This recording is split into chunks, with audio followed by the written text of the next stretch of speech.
अर्थ का अनर्थ करना बहुत लोग जानते हैं। ये आपको स्वीपिंग रिमार्क लग सकता है, लेकिन आप ये मानेंगे कि अर्थ का अर्थ कम ही लोग जानते हैं। आपकी जेब में कितना रुपया आया और गया, ऐसी खबरें आपने गाहे बगाहे ही देखी होंगी।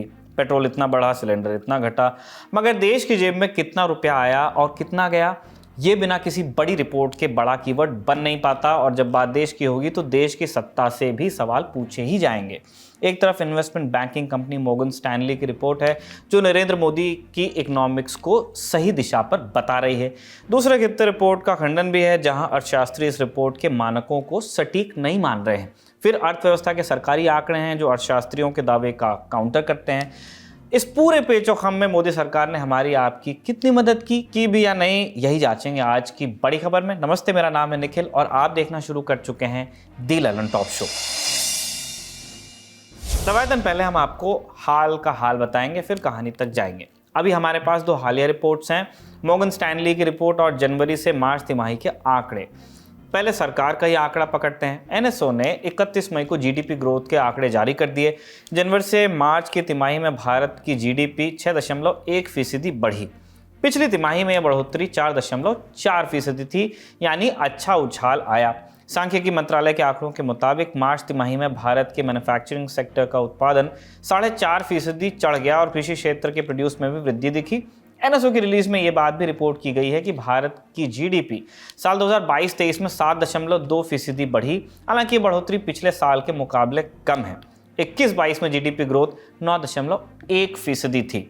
बीता मई का महीना 36 सालों में सबसे ठंडा मई गुजरा। गर्मी में राहत की तरह ही आया नेशनल स्टैटिस्टिकल ऑफिस एनएसओ का आंकड़ा।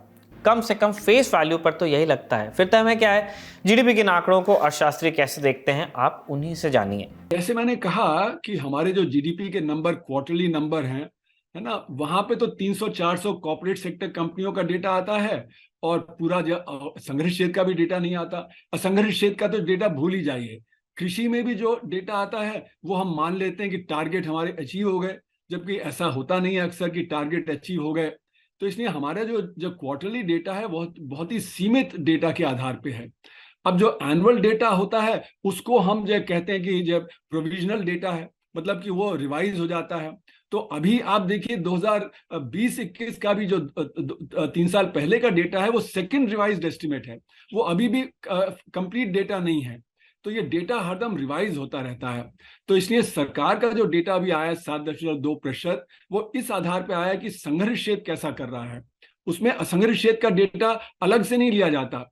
कृषि का डेटा तो लिया जाता है, लेकिन जो हमारा नॉन एग्रीकल्चर अनऑर्गेनाइज सेक्टर है उसका डेटा नहीं आता है। और अगर आप देखें तो रिपोर्ट जो आ रही हैं, जैसे कि एफएमसीजी सेक्टर है, टेक्सटाइल सेक्टर है, लेदर गुड सेक्टर है, प्रेशर कुकर इंडस्ट्री, सब में रिपोर्ट आ रही है कि संगठित क्षेत्र आगे बढ़ रहा है और असंगठित क्षेत्र पीछे जा रहा है। तो मिस्टर जगन्नाथन जो प्रेशर कुकर इंडस्ट्री के चेयरमैन हैं, उन्होंने कहा कि हम 30 यूनिट हैं प्रेशर कुकर बनाने वाले, 5 संगठित क्षेत्र में है, 25 असंगठित क्षेत्र में है। हम 5 बहुत खुश हैं, हमारी डिमांड 24% बढ़ रही है। और उन्होंने अगले सेंटेंस में कहा है इसलिए क्योंकि वहां पे गिरावट है असंगठित क्षेत्र में। उसी तरह पार्ले जी के बिस्किट ज्यादा बिक रहे हैं, लोकल बिस्किट कम बिक रहे हैं। उसी तरह जो ई कॉमर्स बढ़ रहा है और लोकल जो ट्रेड है वो गिर रहा है। तो तरह तरह से अगर आप देखें तो गिरावट है, वो गिरावट हमारे डेटा में कैप्चर नहीं हो रही। तो अब सरकार कहती है कि हमारा टैक्स कलेक्शन अच्छा हो गया, लेकिन जीएसटी कलेक्शन तो संगठित क्षेत्र से आता है, असंगठित क्षेत्र से आता ही नहीं है। तो वो दिखा रहा है कि संगठित क्षेत्र अच्छा कर रहा है, इन्फ्लेशन की वजह से बढ़ गया और इंपोर्ट की वजह से बढ़ गया, लेकिन वो ये नहीं दिखा रहा कि असंगठित क्षेत्र भी उसी रफ्तार से बढ़ रहा है। एक मजे की बात और बताते हैं। अर्थव्यवस्था सुनते ही सबसे पहला शब्द जो दिमाग में आता है वो है GDP, gross domestic product, Hindi में सकल घरेलू उत्पाद। मान्य भारत की फैक्ट्रीज, दफ्तरों और खेतों में जितना भी उत्पादन होता है, चाहे वो सीमेंट हो या फिर सॉफ्टवेयर, उसकी कुल कीमत क्या है। लेकिन कई देश दुनिया के नामी अर्थशास्त्रियों ने 12 जीडीपी को कायदे का मानक मानने से इनकार भी किया है। लेकिन हम इस विवाद में फिलहाल ज़्यादा नहीं पड़ रहे हैं, क्योंकि अभी कोई वैकल्पिक मानक नहीं है जिस पर दांव खेला जाए, तो इसी को मानकर आगे बढ़ते हैं। जीडीपी बढ़त की रिपोर्ट में यह साफ है कि ग्रोथ तीनों ही क्षेत्रों में हुई है, यानी खेती, मैन्युफैक्चरिंग और सर्विस। सर्विस इसमें अव्वल है। महामारी के बाद से पर्यटन बढ़ा है, सो हॉस्पिटैलिटी सर्विस में 14% की भरपूर बढ़त दिखती है। लेकिन इन्हीं नंबर्स में एक सिकुड़ा हुआ नंबर भी छिप जा रहा है, पर्सनल कंजम्पशन एक्सपेंडिचर, इसका नंबर कम हुआ है, मतलब लोग अपनी जेब से कम खर्च कर पा रहे हैं। ये बहुत चिंता की बात है क्योंकि बीते 2 सालों से यही ट्रेंड रहा है जो अब तक रिवर्स नहीं हुआ है। जीडीपी में निजी खपत का हिस्सा पिछले 2 सालों में सिकुड़ा है और 2022-23 में भी यही हाल है। डबल इंजन की तरह ही डबल परेशानी की बात यह है कि जीडीपी बढ़ने के बावजूद ये शेयर गिर रहा है। माने संभावना है कि लोगों की जगह जीडीपी की बढ़त में सरकार का निवेश ज्यादा है। आमतौर पर सरकारी धक्का तभी काम करता है जब इसमें निजी एंटरप्राइजेस का बराबर जोर हो, वरना ये आंकड़ा खोखला हो जाता है। इस सकुचा रहे आंकड़े पर आर्थिक मामलों के जानकार क्या कहते हैं, आप वो भी सुनिए। बिल्कुल सही है। देखिए, हम इस समय पिछले 2 साल पहले कोविड का बहुत भयंकर एक्सपीरियंस इस देश को हुआ। बहुत सारे लोगों का जो सेविंग था वो उसमें कंज्यूम हो गया क्योंकि व्यापार बंद थे, इनकम नहीं थी और बहुत सारी समस्याएं समाज ने झेली। जब कोविड के बाद लॉकडाउन खुला, इस समय दोनों चैलेंज लोगों के सामने हैं। एक तो महंगाई को झेलना, जिससे कंजम्पशन कम होता है। दूसरा, लोगों को पर्सनल सेविंग, सोशल सिक्योरिटी के लिए भी करना है। तो जो लोगों ने अपने खर्चे कर दिए, जो सेविंग में से निकाल के खर्चे किए, उनको वापस सेविंग में भी तो करना है, क्योंकि देश में सोशल सिक्योरिटी कॉन्सेप्ट नहीं है। तो इसीलिए लोग संभल के चल रहे हैं, कंजम्पशन में थोड़ा सेंसिबल हो गए हैं, वेस्टफुल एक्सपेंडिचर कम हुआ है। ओवरऑल जो आप कह रहे हैं कि जीडीपी का आंकड़ा तो बढ़ रहा है लेकिन पर कैपिटा कंजम्पशन बढ़ रहा है, ये दोनों चीजें बताता है कि जो हिंदुस्तान का नागरिक है आज, वो कोविड के बाद ज्यादा समझदार हो गया और उसको पता है कि कहाँ उसको खर्चना है और कहाँ नहीं खर्चना है। जीडीपी का मामला जितना साफ हो सकता था उसकी हमने कोशिश की है। अब आते हैं दूसरी रिपोर्ट की तरफ जो विलायत से आई है, लेकिन चूंकि तारीफ में है तो इस पर कोई इंटरनल मैटर वाली प्रतिक्रिया अब तक के नहीं आई है। अगर आती है तो आने वाले एपिसोड्स में उसे शामिल किया जाएगा। अभी फिलहाल यही स्थिति है कि सहर्ष स्वीकार किया गया है। रिपोर्ट की बात करें इससे पहले मॉर्गन स्टैनली के बारे में हमको जानना चाहिए। 100 सालों पुरानी अमेरिकी निवेश फर्म है, बैंक कह सकते हैं, और ब्रोकरेज फर्म है मॉर्गन स्टैनली। भारत समेत दुनिया भर में 40 से ज़्यादा देशों में काम करती है। ये फर्म कंपनीज और कई देशों की सरकारों को कर्ज देती है और उनके पैसे का प्रबंधन भी करती है, परामर्श भी देती है। भारतीय इक्विटी रणनीति और अर्थशास्त्र को लेकर मॉर्गन स्टैनली की रिपोर्ट कहती है कि अभी का भारत 2013 से अलग है। व्यापक और मार्केट आउटलुक के लिहाज से 10 सालों में भारत ने जरूरी सकारात्मक नतीजों के साथ विश्व व्यवस्था में जगह बनाई है। हम इन बदलावों और उनके प्रभावों का एक स्नैपशॉट पेश कर रहे हैं। क्या क्या बदलाव हुए हैं बिंदुवार आपको बताते हैं। मॉर्गन स्टैनली की रिपोर्ट हमें बताती है भारत में सप्लाई साइड पॉलिसी रिफॉर्म्स के तहत पिछले 1 दशक से भी कम समय में कॉर्पोरेट टैक्स और बुनियादी ढांचे में निवेश को लेकर बड़े बदलाव हुए हैं। कॉर्पोरेट टैक्स रेट अन्य देशों के बराबर हुआ है। बुनियादी ढांचे में निवेश भी बढ़ रहा है। इंफ्रास्ट्रक्चर में नए कानून, रियल एस्टेट रेगुलेशन एवं डेवलपमेंट यानी रेरा से रियल एस्टेट सेक्टर में काफी सुधार हुआ है। जीएसटी कलेक्शन में लगातार इजाफा हो रहा है, साथ ही डिजिटल लेन देन भी बढ़ रहा है। सोशल सेक्टर में डायरेक्ट बैंक ट्रांसफर डीबीटी में तेजी आई है। सरकार का फॉरेन डायरेक्ट इन्वेस्टमेंट निवेश पर फोकस बढ़ा है। मल्टीनेशनल कंपनीज के कल्चर को लेकर सरकार का रवैया पहले के मुकाबले कुछ बेहतर हुआ है। महंगाई को काबू में रखने के लिए बढ़िया कदम उठाए गए हैं। रिपोर्ट में दर्ज किया गया है कि भारत का निर्यात बाजार हिस्सा 2031 तक बढ़कर 4.5% हो जाएगा, जो 2021 के स्तर से लगभग 2 गुना होगा। अभी भारत में प्रति व्यक्ति आय करीब 1,82,000 रुपए है। ये 2032 तक बढ़कर 4,30,000 के आसपास पहुंच जाएगी। कुल मिलाकर रिपोर्ट की माने तो सब चंगा ही चंगा सी, लेकिन ये मॉडिफिकेशन धरातल पर कितने साफ दिखाई देते हैं ये समझने के लिए भी एक्सपर्ट्स के राय आपको जाननी चाहिए। आप सुन लीजिए। देखिए, ऐसा है कि ये जो मॉर्गन स्टैनली हैं, ये इक्विटी इन्वेस्टर होते हैं। ये कोशिश करते हैं कि जो इक्विटी इन्वेस्टर हैं वो इनके प्लेटफॉर्म पे आएं, वो ज़्यादा और इन्वेस्ट करें। तो वो एक अच्छी पिक्चर जो पेश करने की कोशिश करते हैं। और हुआ भी ये है कि हमारा संग्रहित क्षेत्र तो अच्छा कर रहा है, जिसको के शेप रिकवरी बोलते हैं, लेकिन असंग्रहित क्षेत्र में गिरावट है। तो अगर हम संग्रहित क्षेत्र के आंकड़ों के आधार पर चलें तो सब कुछ अच्छा हो रहा है, तो असंग्रहित क्षेत्र को अगर जोड़ लें तो सब कुछ अच्छा नहीं हो रहा है। 80 करोड़ को अनाज देना पड़ रहा है, कहीं बिजली दी जा रही है, कहीं पानी दिया जा रहा है, कहीं जो साइकिल दी जा रही है, कहीं लैपटॉप दिया जा रहा है। तो यानी कि जो पिक्चर है उसको हमें बैलेंस करके देखना पड़ेगा, संगठित और असंगठित क्षेत्र को जोड़ के। तो ये मॉर्गन स्टैनली की रिपोर्ट में असंगठित क्षेत्र पे कोई जो टिप्पणी नहीं है। वो तो सिर्फ ये कह रहे हैं कि टॉयलेट ज्यादा हो गए हैं, इंफ्रास्ट्रक्चर बढ़ गया है।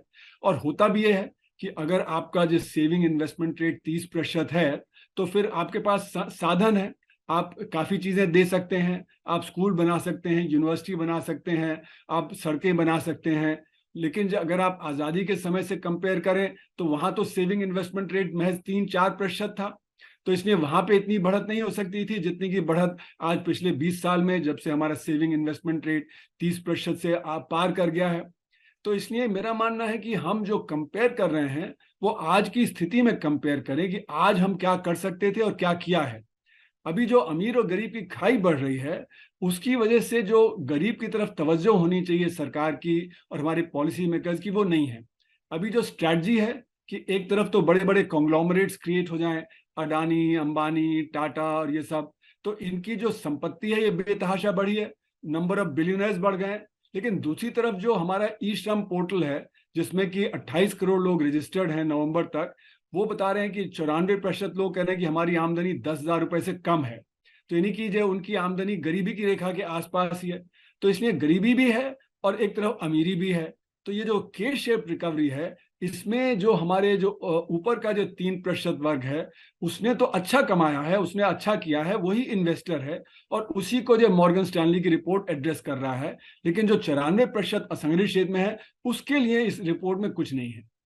आपने सुना कि अर्थशास्त्री अरुण कुमार रिपोर्ट के मानकों में ही गलती निकाल रहे हैं। उन्होंने हाईलाइट किया कि रिपोर्ट में देश के असंगठित क्षेत्रों पर टिप्पणी नहीं की गई है। साथ में ये भी कह रहे हैं कि देश में अमीर और गरीब के बीच खाई बढ़ी है। देश के गरीब वर्ग जो तवज्जो उनको मिलनी चाहिए थी वो मिल नहीं पा रही है। अब सवाल है कि नरेंद्र मोदी सरकार के 9 सालों में अर्थ का रिपोर्ट कार्ड क्या रहा। इंडियन एक्सप्रेस के उदित मिश्रा ने 2014 और 2023 के आंकड़ों की अच्छी तुलना की है। वो हमारे इस हफ्ते के नेता नगरी में शामिल भी हुए हैं। आप उनकी टिप्पणी वहां भी जाकर देख सकते हैं। देखिए, कोई डेटा पूरी तस्वीर तो दे नहीं सकता, लेकिन कुछ पैरामीटर्स हैं जिनके आधार पर आप ये अनुमान लगा सकते हैं कि क्या क्या बदलाव हुआ, जैसे भारतीयों की औसत आय, महंगाई, गरीबी और असमानता, बेरोजगारी आदि के स्तर में क्या क्या बदलाव हुए हैं, ये आप देख सकते हैं। हेल्थ पैरामीटर्स कितने इंप्रूव हुए, फाइनेंशियल सिस्टम्स यानी बैंक्स वगैरह की सेहत कैसी रही, ये भी पता कर सकते हैं। तो सबसे पहले बात जीडीपी विकास दर की। 28 फरवरी को जारी जीडीपी के आंकड़ों के अनुमान के अनुसार मार्च 2023 के अंत में भारत की जीडीपी को 159.7 लाख करोड़ रुपए आंका गया, जबकि मार्च 2014 के अंत में भारत की जीडीपी 98 लाख करोड़ रुपए थी। यानी पिछले 9 साल में भारत की जीडीपी में 63% की वृद्धि हुई है। अगर पिछले सरकार से तुलना करें तो 2005-2014 तक के 9 सालों में भारत की जीडीपी में 97% की वृद्धि हुई थी। हालांकि हमें यह भी याद रखना होगा कि इस दौरान कोरोना महामारी और लॉकडाउन की चुनौती भी हमारे सामने थी, और जब मनमोहन सिंह की सरकार चल रही थी उनके सामने जो रिसेशन आया था वो चुनौती थी। अगला पॉइंट है महंगाई। 2013 में बीजेपी के सत्ता में आने से पहले मुद्रास्फीति दर लगातार दोहरे अंकों में थी। मार्च 2014 में 8.31% थी। इस समय महंगाई की समस्या के पीछे एक बड़ी वजह कच्चे तेल की ऊंची कीमतें थी इंटरनेशनल मार्केट में। बाद में इसमें गिरावट हुई और मुद्रास्फीति दर भी नीचे आई। अप्रैल 2023 में मुद्रास्फीति दर 4.7% थी। ये महंगाई बढ़ने की दर है, जो एक तरीके से बताती है कि बीते सालों में मोदी सरकार महंगाई को कंट्रोल कर पाने में सफल रही है। पर कैपिटा इनकम पे आते हैं, प्रति व्यक्ति आय। 2014-15 में प्रति व्यक्ति की औसत आय 86,647 रुपए हुआ करती थी, एवरेज है ये। मार्च 2023 के आंकड़ों के मुताबिक अब ये लगभग दोगुनी होकर 1,72,000 रुपए हो गई। हालांकि अगर 2006-07 से 14-15 वाले टेन्योर की तुलना कर देंगे तो उस समय 157% की बढ़ोतरी हुई थी। गरीबी और असमानता पे आते हैं। 2011 की जनगणना हमें बताती है कि 22% लोग यानी करीब 27 करोड़ लोग तब की जनसंख्या के हिसाब से गरीबी रेखा के नीचे जीवन यापन करते हैं। जनगणना को 12 साल बीत चुके हैं, नई वाली हुई नहीं है, तो लेटेस्ट आंकड़ा हमारे पास अभी नहीं है। वर्ल्ड बैंक की party report and shared prosperity 2020-22 correcting course के मुताबिक दुनिया में 2015 के बाद से गरीबी घटी है, लेकिन कोरोना और रूस यूक्रेन के युद्ध के बाद माजरा बदल गया। भारत का क्या हाल है ये बताने से पहले हम एक राइडर लगाना चाहते हैं। फिलहाल भारत में गरीबी रेखा के जो मानक हैं उनको लेकर के क्लैरिटी नहीं, इसलिए एक रिवाइज्ड लाइन आई है 177.13 रुपए की। इस लाइन के हिसाब से पता चलता है कि 2019 में भारत में 10% भारतीय गरीब थे। 2011 में आंकड़ा 22.5% हो गया। तो लो बोलो आप ये कि 9 सालों में भारतीय अर्थव्यवस्था का प्रदर्शन कैसा रहा है, ये काफ़ी जटिल सवाल है। जटिल इसलिए क्योंकि कोई डेटा पूरी स्थिति साफ कर नहीं सकता। मिसाल के लिए अगर जीडीपी को ही लिया जाए तो ये एक सीमित समझ देता है, बहुत बड़ा एवरेज है। इसलिए हमने अर्थ के जानकारों का ही रुख किया कि हमें एक होलिस्टिक पिक्चर मिल जाए। जो ये 9 साल गुजरे हैं, इनमें कई क्राइसिस आए हैं, जो क्राइसिस पॉलिसी इंड्यूस्ड भी हैं और नेचुरल भी हैं। तो जैसे नोटबंदी आ गया, जैसे कि जीएसटी आ गया, फिर जैसे कि पैंडेमिक में लॉकडाउन आ गया, तो इसकी वजह से अर्थव्यवस्था को कई धक्के लगे हैं। और खासकर जो हमारा असंगठित क्षेत्र है उसको ज्यादा धक्का लगा है। और हमारा जो डेटा आता है वो संगठित क्षेत्र से आता है, और ये मान लिया जाता है कि असंगठित क्षेत्र उसी रफ्तार से बढ़ रहा है जैसे कि संगठित क्षेत्र, जो कि नोटबंदी के पहले तो शायद ठीक था लेकिन उसके बाद ठीक नहीं है। तो इसलिए हमारा जो ग्रोथ रेट जो सरकार की तरफ से ऑफिशियली कहा जाता है कि करीब करीब एवरेज 7% है, मेरे अनुसार वो 1 या 2% से ज्यादा नहीं है। और यूपीए के दौरान कई परेशानियां आई, जैसे कि ग्लोबल फाइनेंशियल क्राइसिस आया 2007 से 9 के बीच में। फिर जब क्वांटिटेटिव ईजिंग को हटाया गया 2012-13 में, तब भी क्राइसिस आया। पॉलिसी पैरालिसिस का क्राइसिस आया। फिर भी उस दौरान में रेट ऑफ ग्रोथ करीब करीब 7-7.5% रही। तो हमारी ग्रोथ गिर गई है। और खासकर असंगठित क्षेत्र जहां पे 94% लोग काम करते हैं, उनके लिए परेशानी का दौर बढ़ गया है। इसीलिए ज्यादातर सरकारें आजकल कुछ जो है गरीबों को दे रहे हैं, जैसे कि ये सरकार 80 करोड़ लोगों को खाने पीने की व्यवस्था कर रही है, उनको अनाज दे रही है।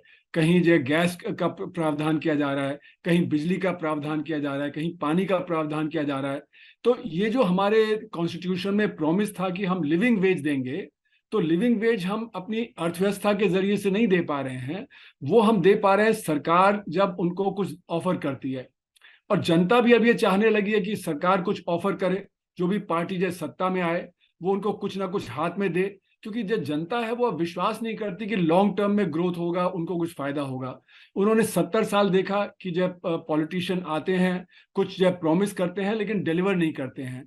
तो इसलिए मेरा मानना है कि हम अगर ये पिछले 9 साल कंपेयर करें यूपीए के समय से, तो ग्रोथ कम हो गई है। फिजिकल इंफ्रास्ट्रक्चर की बात करते हैं, जिस तरह से हाईवे का डेवलपमेंट हुआ है, इंडियन इकोनॉमी का डिजिटाइजेशन हुआ है, जनधन अकाउंट खुले हैं, जो transfer of payment through banking system हो रहा है, आधार है, आरोग्य सेतु है, हर क्षेत्र में बदलाव दिख रहा है और लोग महसूस कर रहे हैं।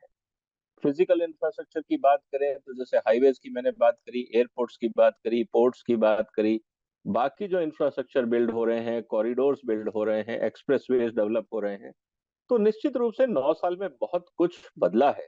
ये दिख भी रहा है और लोग अनुभव भी कर रहे हैं। सरकार के समर्थक कभी बताने में नहीं चूकते कि वर्ल्ड बैंक और आईएमएफ जैसी मल्टीलैटरल एजेंसीज भारत की अर्थव्यवस्था को अंधेरे के समुद्र में रोशनी के जजीरे की तरह देखती हैं, शाइनिंग स्टार।